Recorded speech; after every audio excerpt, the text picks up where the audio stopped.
12절부터 14절까지 말씀입니다. 시편 116편 12절부터 14절까지 우리 다 같이 합독하시겠습니다. 시작합니다. 내게 주신 모든 은혜를 내가 여호와께 무엇으로 보답할까? 내가 구원의 잔을 들고 여호와의 이름을 부르며 여호와의 모든 백성 앞에서 나는 나의 서원을 여호와께 갚으리로다. 아멘. 여러분, 우리 좌우로 한번 인사하십시다. 감사합니다. 우리가 6월 한 달 동안 감사를 연습해보자, 또 훈련해보자 이렇게 했었습니다. 여러분, 옆 사람 이렇게 한번 보시면서 특별히 감사할 거 한 가지만 정해가지고 우리 옆 사람에게 둘씩 보시면서 한번 실습해 보도록 하십시다. 뭐가 감사한지 생각할 시간 10초 드리겠습니다. 생각하셨습니까? 생각 안 하셨어도 하셔야 됩니다. 자, 두 분씩 마주 보시고 한번 해보겠습니다. 시작.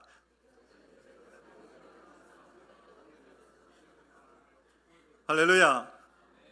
예, 우리 교회의 감사가 특별히 오늘 우리 맥주 감사 주일인데 감사가 풍성한 오늘 하루뿐만 아니라 우리의 인생이 되시기를 소망합니다. 여러분, 세상을 우리가 살고 있는 세상을 이렇게 좀 가만히 들여다보면 한 가지 이 특징이 있습니다. 그게 뭐냐? 내가 가져야 할, 내가 누려야 할 권리에 대해서는 굉장히 집착하면서도 내가 받은 은혜는 너무도 쉽게 잊어버린다는 것입니다. 내가 가져야 할, 내가 받아야 할 권리 혹은 내가 받아야 할 몫이나 아니면 누려야 할 것들에 대해서는 목소리를 막 높이지만 누군가로부터 받은 호의에 대해서는 혹은 어떤 분의 희생이나 헌신에 대해서는 금방 잊어버리는 것이 이 세상에 우리가 살아가고 있는 이 세상의 모습이 아닐까 생각합니다. 특별히 여러분, 우리 그리스도인들도 마찬가지입니다. 하나님께로부터 받은 은혜들을 너무나 쉽게 잊어버린다는 사실이죠. 여러분, 이탈리아에 93세 된 어느 노인이 지난 이 코로나19에 이 코로나에 감염이 되어 가지고 급하게 병원에 입원을 하게 되었습니다. 그래서 병원에서 이 고가의 산소 치료를 받고 극적으로 회복이 되었습니다. 그런데 그 병원에서 이제 퇴원하려고 하는데 이렇게 청구서를 받아들고는 갑자기 눈물을 왈칵 쏟아. 그 모습을 지켜본 의사 선생님이 아이고야, 이거 병원비가 많이 나와서 그러는갑다 싶어가지고 그 노인에게 이야기했습니다. 예, 어르신 받으신 그 산소 치료가 이 비용이 굉장히 비싼 거라서 그렇습니다 하고 위로의 말을 건넸습니다. 그런데 이 노인이 이렇게 말했습니다. 내가 우는 이유는요, 병원비가 많이 나와서 아닙니다. 그 병원비는 나 충분히 감당할 수 있습니다. 내가 눈물을 흘리는 이유는 지난 93년 동안 하나님께서 거저 주신, 하나님께서 공짜로 나에게 주신 이 좋은 산소를 매일매일 들어 마시면서도 거기에 대해서는 그 어떤 대가도 지불하지도 않았고 감사하지도 않았기 때문입니다. 이렇게 말했습니다. 사랑하는 성도 여러분, 세상에는 은혜를 잊어버리는 배은망덕한 삶도 있지만 죽어서까지 그 은혜를 잊지 않겠다는 결초보은의 삶도 여러분 있죠. 이 누가복음 17장에 보면 예수님으로부터 이 나병, 여러분 그 나병 얼마나 끔찍합니까? 그 나병에 고침을 받은 10명의 나병 환자들이 나오는데 다 고침을 받죠. 그런데 9명은, 고침을 받은 9명은 쌩 까고 그냥 나모른 척하고 떠나버립니다. 그런데 도중에 치료를 받은 이 사마리아인 한 명은 다시 돌아와서 예수님 발 아래 엎드려 가지고 예수님께 감사를 하죠. 저와 여러분의 모습은 어떻습니까?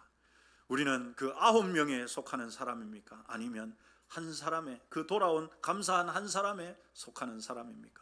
우리 옆 사람에게 한번 이렇게 알려주십시다. 한 사람이 됩시다. 감사하는 사람이 됩시다.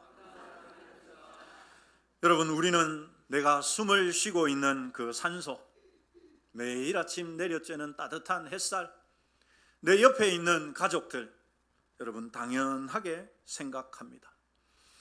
무엇보다도 나를 살려주신 그 하나님의 그 십자가를 통해서 우리를 구원해 주신 그 하나님의 은혜에 대해서는 시간이 지나다 보니까 여러분 그저 당연한 것으로 그렇게 여기고 있지는 않으십니까?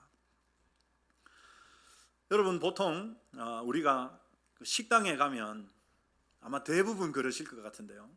식사를 하고 나서 돈을 계산하면서 우리는 그냥 나오지 않죠. 주인에게 뭐라고 한마디 하고 옵니다. 뭐라고 보통 하십니까? 잘 먹었습니다. 감사합니다. 이렇게 인사를 하고 옵니다. 그런데 매일 집에서 밥을 차려주는 아내에게는, 엄마에게는 여러분 어떻게 하십니까? 저는 한 번씩 합니다. 잘 먹었습니다. 우리 남자분들, 자녀분들 한번 저를 따라서 하십시다. 잘 먹었습니다. 감사합니다. 오늘부터 그렇게 인사하시기 바랍니다. 여러분 우리가 한 몇 주 된 것 같은데요. 테레사 수녀가 했던 이야기가 있죠. 감사의 반대말은 미안합니다, 죄송합니다가 아니라 무엇이다. 잊어먹어도 괜찮습니다. 오늘 또 같이 하면 되죠. 한번 따라서 하십시다. 감사의 반대말은 당연합니다. 그렇습니다. 그래서 여러분 당연하게 생각하게 되면 뭐가 없어집니까? 잘 아시네요, 여러분. 아내가 차려주는 밥상을 당연하게 여기면 뭐를 안 합니까? 감사를 하지 않습니다. 우리가 당연하게 생각하게 되면 우리는 감사를 잊어버리는 사람들이 되는 것이죠. 여러분 오늘은 맥주 감사 주일입니다. 맥주절은 구약의 이스라엘 백성들이 첫 번째 곡식을, 첫 번째 열매를 수확해가지고 거기에 대해서 하나님께 감사했던 절기입니다. 그들은 여러분 이스라엘 백성들은 첫 번째 열매를 수확하고서 당연하게 여기지 않았습니다. 첫 번째 열매를 수확한데 여러분 그 농사 누가 지었습니까? 자기들이 땀을 뻘뻘 흘리며 수고하고 애써서 농사를 지었지만 이렇게 열매를 거두고 수확한 것은 당연한 것이 아니라 누구 덕분이다? 하나님 덕분이다. 하나님의 은혜입니다. 고백하며 그들은 이 맥주절을 지켰습니다. 오늘날은 우리가 이제 한 해를 보내면서 상반기를 보내고 하반기 첫 주를 시작하는 날을 우리가 맥주 감사 주일로 지킵니다. 그래서 오늘날의 맥주 감사 주일은 지난 상반기 동안 반년 동안 하나님께서 내가 수고한 것들 헛되지 않게 해주시고 이런저런 인생의 문제들이 있었지만 그럼에도 불구하고 오늘 이 자리까지 이르게 하신 분이 하나님이신 줄 믿습니다 라고 감사하는 주간이, 감사하는 절기가 바로 맥주 감사 주일입니다. 우리 저를 따라서 한번 하십시다. 하나님 감사합니다. 이번에는 저를 따라서 했지만은 이번에는 우리 다 같이 우리 마음을 담아서 한 번 더 하십시다. 하나님 감사합니다. 네, 그렇습니다. 우리가 지난 상반기 동안 물론 여러분 별일 없이 큰 어려움 없이 지나오신 분들도 있으시겠지만 또 우리 중 누군가는 큰 수술을 받기도 하고 가족들 간에 어려움이 있었기도 했고 자녀들 중에 큰 인생의 갈림길에 있었던 이들도 있었을 것입니다. 그러나 이런저런 인생의 문제가 있었음에도 불구하고 오늘 이 자리 이 순간까지 이르게 하신 것 그것 하나님의 은혜입니다. 우리가 고백하는 저와 여러분이 되시기를 소망합니다. 여러분 이 맥주 감사 주일은 그렇게 바쁜 일상을 보내다가 잠깐 멈추어서 가지고 바쁘게 살아오던 일상에서 잠깐 멈춰서서 뒤를 돌아보며 내 삶의 자욱자욱마다 묻어있는 그 하나님의 은혜를 헤아려 보는 시간. 그래서 이것을 우리가 잠깐의 이 거룩한 멈춤의 시간이다라고 부릅니다. 우리가 함께 읽은 시편 116편은 바로 이 거룩한 멈춤을 경험한 한 사람의 깊은 고백을 담고 있습니다. 시편 113편부터 118편까지는 이스라엘 백성들이 큰 절기 때마다 명절 때마다 예루살렘 성전에 올라가면서 그들이 불렀던 성전에 올라가는 노래라는 제목이 붙어 있습니다. 여러분 이 시의 저자가 누구인지는 우리가 정확하게 알 수 없습니다. 그런데 그가 어떤 상황이었는지는 우리가 3절 말씀을 보면 알 수 있습니다. 우리 3절 말씀 다 같이 한번 읽어보십시다. 시작합니다. 사망의 줄이 나를 두르고 스월의 고통이 내게 이름으로 내가 환난과 슬픔을 만났을 때에, 여러분, 이것이 이 시편 116편을 지은 시인이 방금까지 지나왔던 상황이었습니다. 그는 죽음의 문턱까지 가는 깊은 절망과 고통 속에서 부르짖었습니다. 그래서 본문 12절에 이르러서 시인은 극적으로 회복된 다음에 지나온 시간들을 돌아보면서 정말 감격에 벅차서 하나님 앞에 탄성을 부르짖습니다. 그가 뭐라고 고백하느냐? 이 고백이 저와 여러분의 고백이 되시기를 축원합니다. 우리 12절 같이 한 번 더 읽으십시다. 시작합니다. 내게 주신 모든 은혜를 내가 여호와께 무엇으로 보답할까? 내게 주신 모든 은혜를 내가 하나님께 어떻게 보답할까? 무엇으로 보답할까?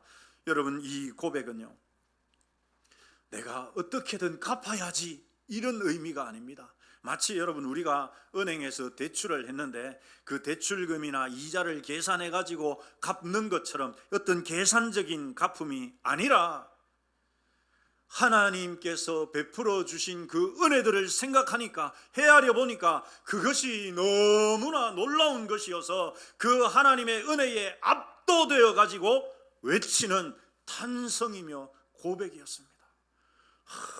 하나님, 이렇게 많은 은혜를 주셨군요 라는 의미가 그 안에 담겨 있는 것입니다. 그래서 여러분, 이 시인이 이렇게 고백하죠. 모든 은혜다, 모든 은혜다. 한두 개가 아니더란 말이에요.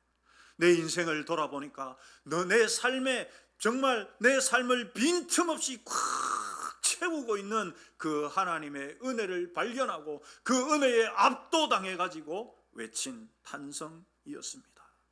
그래서 여러분, 그는 이렇게 고백하죠. 내가 여호와께 무엇으로 고백할까? 하나님, 도대체 이 큰 사랑을 어떻게 내가 갚겠습니까? 사랑하는 성도 여러분, 지나오시면서 이렇게 하나님을 향하여서 한번 탄성을 내질러 보신 경험이 있으십니까?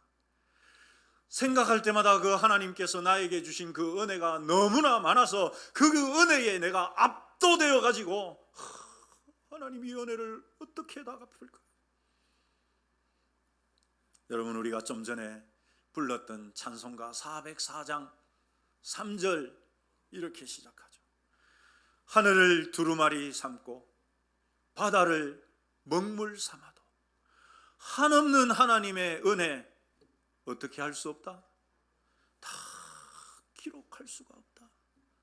저 하늘을 내가 종이로 삼고 바닷물을 잉크로 삼아 가지고 기록을, 하나님이 나에게 베풀어 주신 걸 내가 기록을 하려 해도 다 기록할 수 없을 정도다.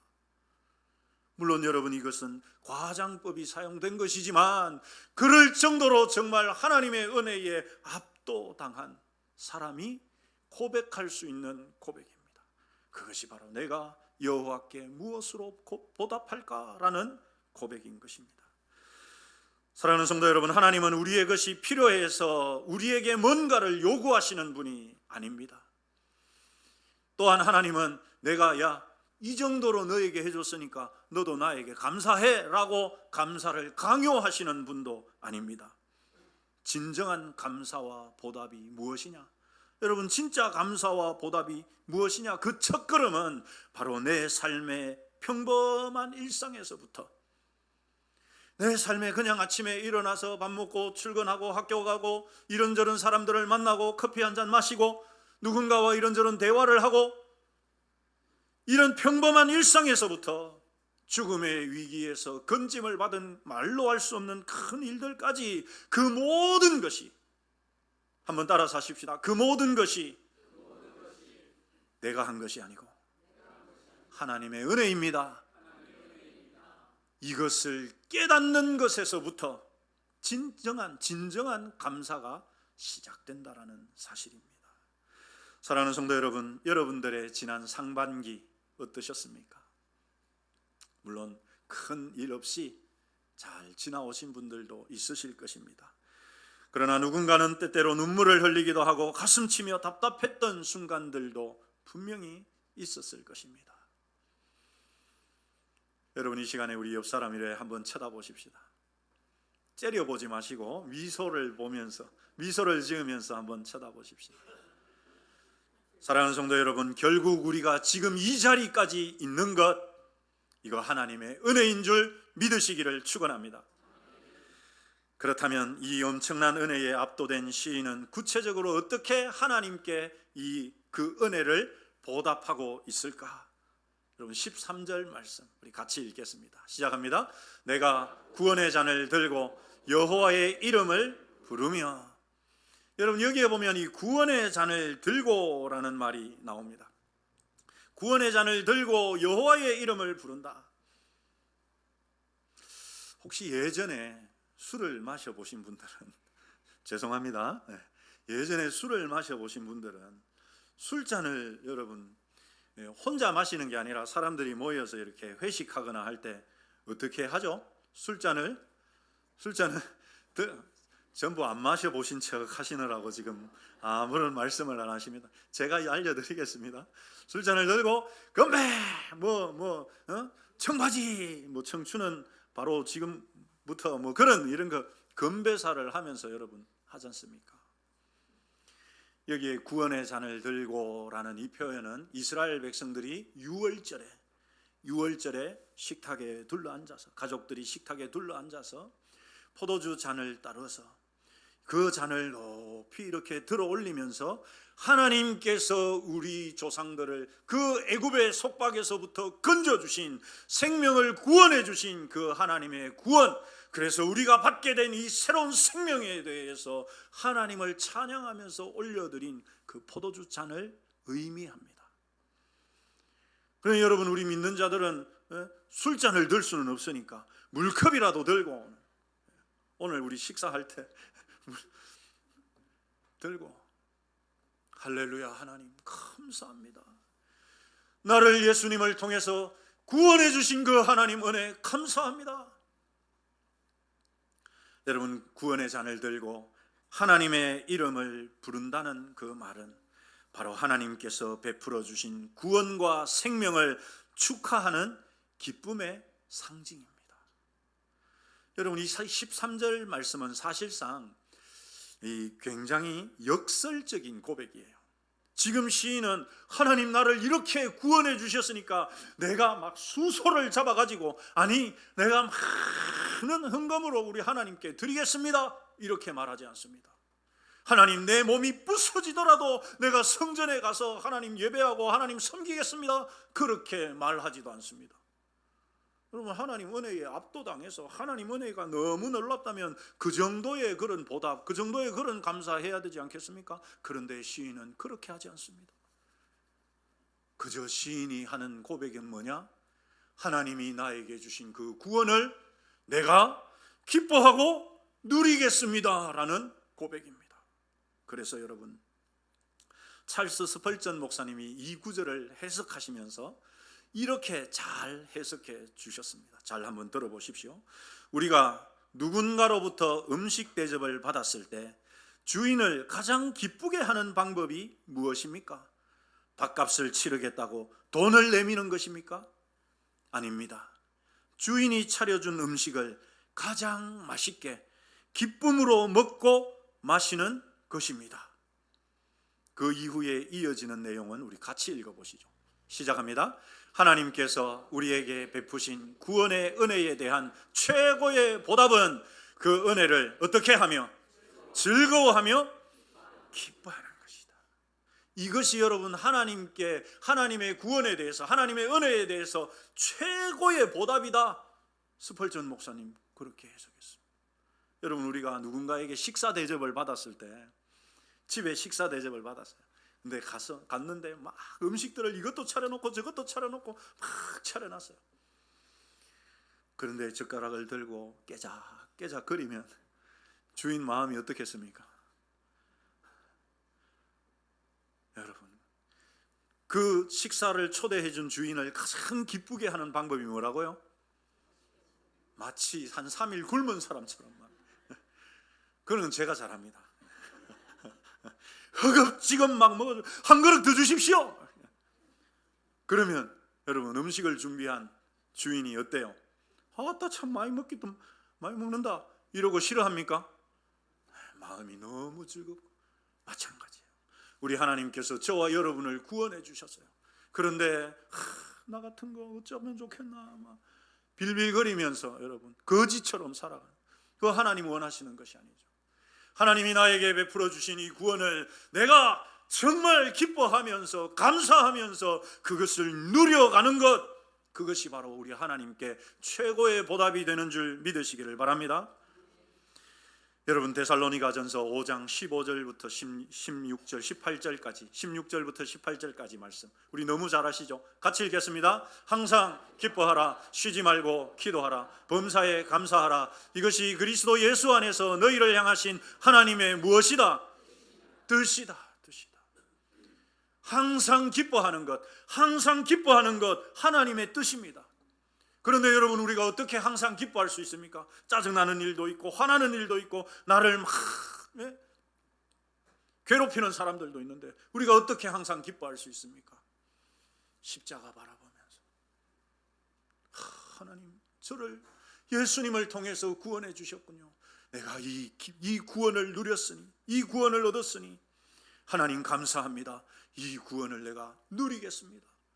누가 나를 미워해도 누가 나를 욕해도 그 구원의 기쁨이 그것들을 다 압도해서 여러분 우리가 항상 기뻐하는 것이야말로 하나님의 뜻이다라고 말씀합니다.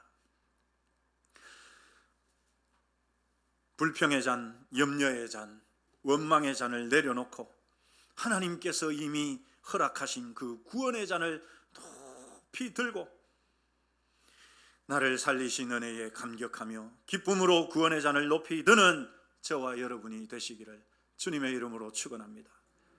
우리 옆 사람에게도 축복하십시다. 항상 기뻐합시다. 한 번 더 합시다. 하나님 뜻입니다.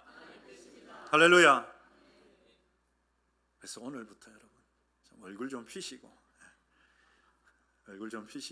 웃으시면서, 하지만 감사는 마음속의 감정이나 개인적인 찬양으로만 끝나서는 안 된다는 것을 오늘 본문의 시인이 잘 보여줍니다.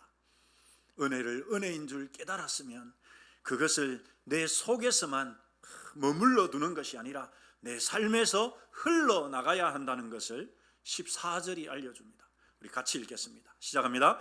여호와의 모든 백성 앞에서 나는 나의 서원을 여호와께 갚으리로다. 아멘. 여러분 시인은 분명히 고난의 때에 116편 앞을 읽어보면 나옵니다. 그 고난의 때에 사망의 줄이 그를 얽어매고 그가 큰 고난에 빠졌을 때 분명 그는 하나님을 향해서 간절하게 부르짖었습니다. 그러면서 이렇게 말했겠죠. 하나님 나를 이 고통에서, 나를 이 고난에서 건져주시면 하나님 내가 이렇게 내 삶을 하나님께 드리겠습니다. 그렇게 약속한 것들이 있었을 것입니다. 그런데 그는 그것을 이제 다 해결되어서 지금 편안함 속에 나왔을 때 자신의 서원을 하나님께 갚겠다고 고백을 하는 것이죠. 사랑하는 성도 여러분, 우리의 연약함이 무엇입니까? 그것은 화장실 들어갈 때 마음과 나올 때 마음이 어떻다? 다르다는 것이죠. 참 절박한 순간에 정말 고난의 밤을 보내면서 하나님께 했던 그 절박한 약속을 평안의 아침이 오면 너무도 쉽게 잊어버린다는 사실입니다. 그러나 시인은 평안을 되찾은 지금 자기가 하나님께 했던 그 약속을 잊지 않고 갚겠다고 말합니다. 그것도 여러분 나 혼자서 몰래, 나 혼자서 가만히 하지 않겠다라고 말하죠. 누구 앞에서 갚겠다고 말합니까? 모든 백성 앞에서. 모든 백성 앞에서. 여러분 이 고백은 18절에 똑같이 한 번 더 나옵니다. 우리 18절 말씀 같이 읽겠습니다. 내가 여호와께 서원한 것을 그의 모든 백성이 보는 앞에서 내가 지키리이다.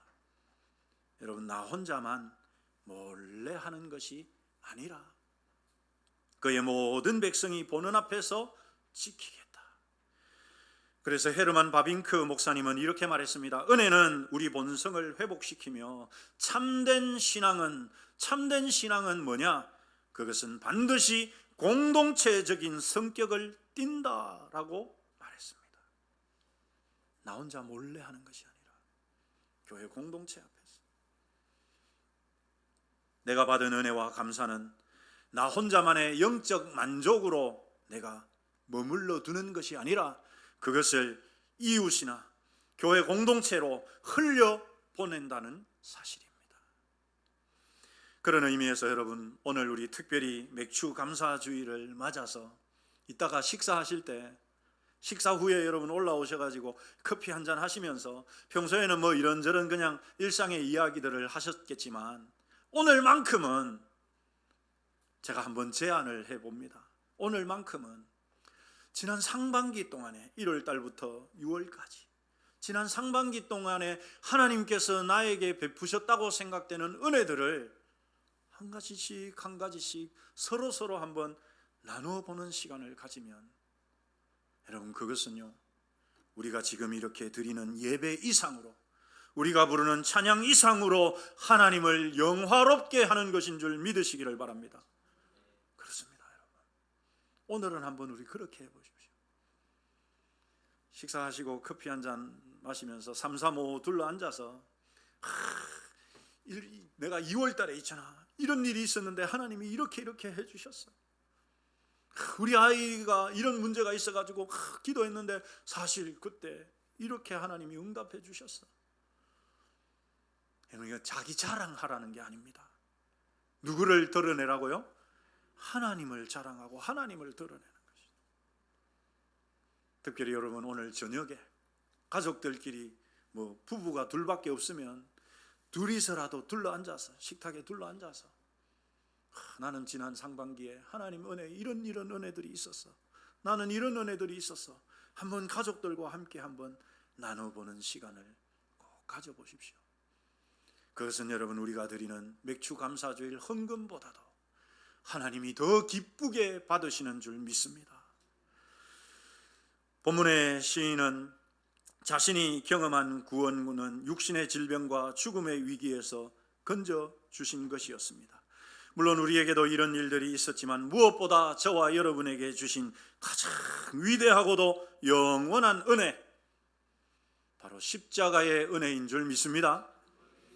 예수님께서 나를 위해서 십자가에서 죽으시고 구원해 주셨기 때문에 그 은혜, 여러분, 우리가 기쁨으로 구원의 잔을 들 수 있는 그 이유가 무엇입니까? 우리가 오늘날 구원의 잔을 들고 그것을 기뻐할 수 있는 이유가 무엇입니까? 그것은 2000년 전에 예수님께서 십자가 위에서 우리를 대신해서 우리가 마셔야 할 진노의 잔, 심판의 잔, 저주의 잔을 우리 예수님이 다 마셔주셨기 때문이죠. 그래서 저와 여러분은 오늘날 구원의 잔을 들고 기뻐할 수 있는 것입니다. 사랑하는 성도 여러분, 세상은 끊임없이 우리에게 결핍을 보게 합니다. 너에게 없는 것, 우리에게 없는 것을 보게 하고 남과 비교하며 은혜를 당연하게 여기게 만들고 자꾸만 우리 손에 근심의 잔을 쥐어주려고 합니다. 그때마다 잠시 멈추어 서서 십자가를 바라보십시다. 그리고 세상이 주는 불평의 잔, 근심의 잔 다 내려놓고 우리 주님이 피값으로 사주신 구원의 잔을 높이 드는 저와 여러분이 되시기를 축원합니다. 우리 한번 따라서 하십시다. 일상이 감사입니다. 당연한 것이 아니라 은혜입니다. 우리가 이 설교 후에 부를 찬양, 여러분, 은혜라는 찬양입니다. 내 일상이 그저 평범한 삶이 당연한 것이 아니라, 오늘 내가 아침에 일어난 것이 당연한 것이 아니라, 내가 들어 마시며 내쉬며 숨을 쉴 수 있는 것이 당연한 것이 아니라 하나님의 은혜였습니다. 사랑하는 성도 여러분, 우리의 평범한 일상을 그저 당연함으로 여기는 것이 아니라 우리 삶에 놀랍게 역사하시는 그 하나님의 손길 하나하나를 찾아내셔서, 그래서 우리도 오늘 시인처럼 이렇게 고백할 수 있는 저와 여러분이 되시기를 소망합니다. 우리 12절 말씀 마지막으로 한 번 더 다 같이 읽으십시다. 시작합니다. 내게 주신 모든 은혜를 내가 여호와께 무엇으로 보답할까? 이 복된 질문이 저와 여러분 평생의 고백이 되시기를 축원합니다. 기도하겠습니다.